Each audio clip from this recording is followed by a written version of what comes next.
related videos, please subscribe this channel. Enable the bell icon to get notification of latest videos. Hey everyone, welcome back to Nurses Zone. Hope you all are safe and sound. In this video, we are watching about colic, its causes, signs and symptoms, diagnosis, complications, medical as well as nursing management. Come, let's move on. What is colic? Colic is frequent, prolonged and intense crying or fussiness in a healthy infant. Colic is a poorly understood phenomenon. It is equally likely to occur in both breastfed and formula-fed infants. Colic can be particularly frustrating for parents because the baby's distress occurs for no apparent reason. Causes. The cause of colic is unknown. It may result from numerous contributing factors.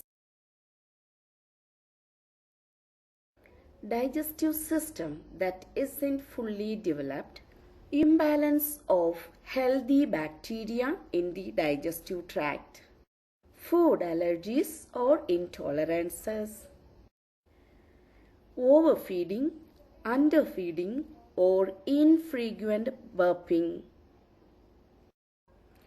early form of childhood migraine, low birth weight, exposure to cigarette smoke and its metabolites. Clinical manifestations. Fussing and crying are normal for infants, especially during the first 3 months. And the range for what is normal crying is difficult to pin down.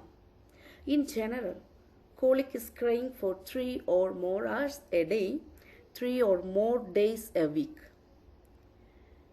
Some specific features of colic may include the following.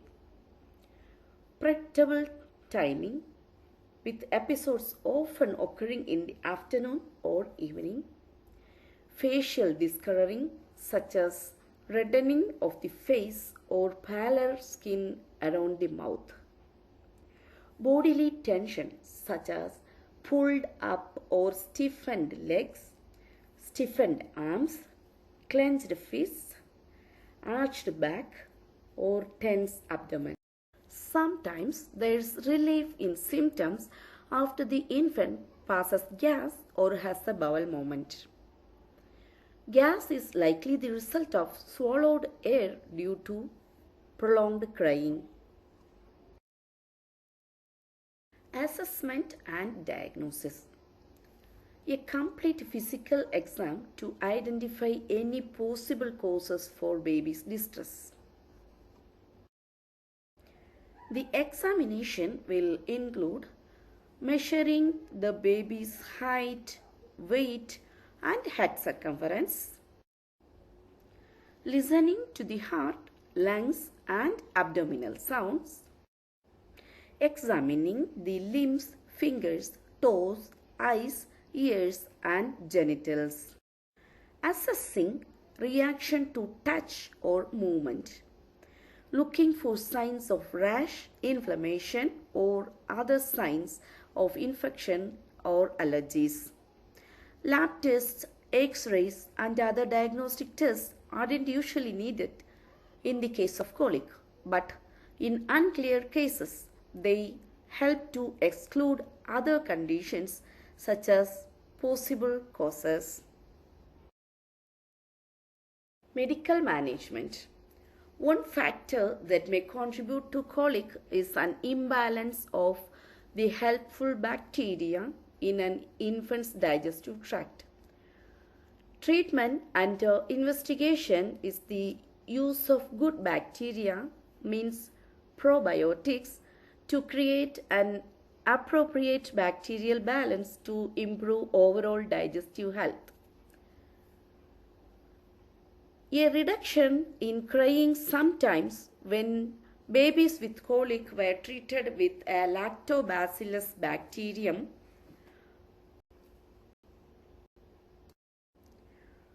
Allow others to care for the infant. Recommend that the parents not exhaust themselves and encourage them to consider leaving their baby with other caretakers for short times. Follow-up. Consistent follow-up and a sympathetic physician are the cornerstones of colic management. An anticholinergic drug that has been effective in the treatment of colic. Maternal low allergen diets like low in dairy, soy, egg, peanut, wheat, shellfish may offer relief from excessive crying in some infants.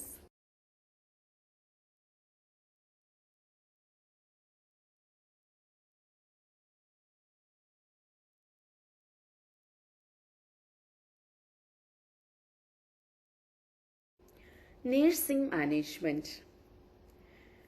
Nursing interventions include a thorough assessment of the baby to rule out causes of excessive crying such as having hair in the eye, strangulated hernia, otitis, sepsis, etc. Obtain a detailed history about the timing, the amount of crying and the family's daily routine. The benign nature of colic should be emphasized through this. Physical examination of the baby to confirm normalcy. Infants with colic often have accelerated growth, weight gain in typical, whereas failure to thrive should make one suspicious about the diagnosis of colic. Provide rest periods to promote relief, sleep and relaxation. Place infant on a position of comfort to reduce pain. Improving parent skills by giving a short health talk as advice. Advice to parent. The primary goals are to soothe the child as much as possible with a variety of interventions.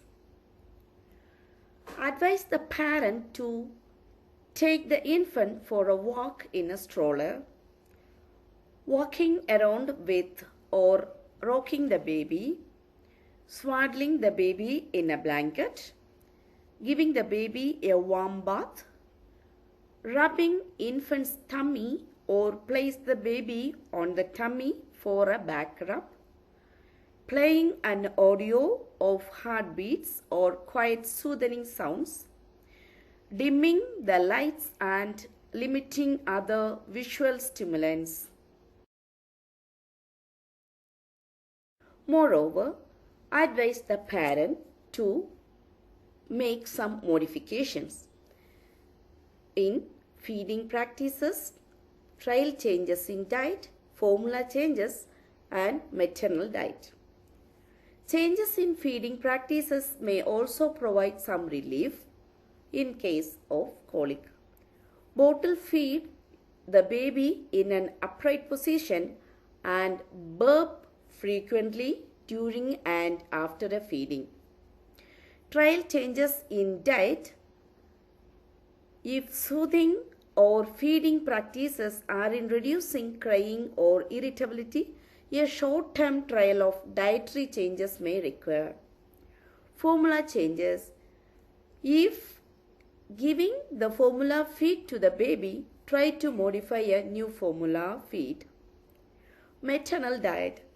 In case of breastfeeding, try a diet without common food allergens such as dairy products, eggs, nuts, seafood, and wheat.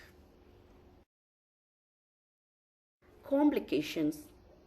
Colic does not cause short-term or long-term medical problems for a child, but it is stressful for parents. Research has shown an association between colic and the following problems with parent well-being. Increased risk of postpartum depression in mothers, early cessation of breastfeeding, feelings of guilt, exhaustion, helplessness, or anger. That's all for today. See you in the next video with another topic. Keep watching the videos of medical terms which I post every single day.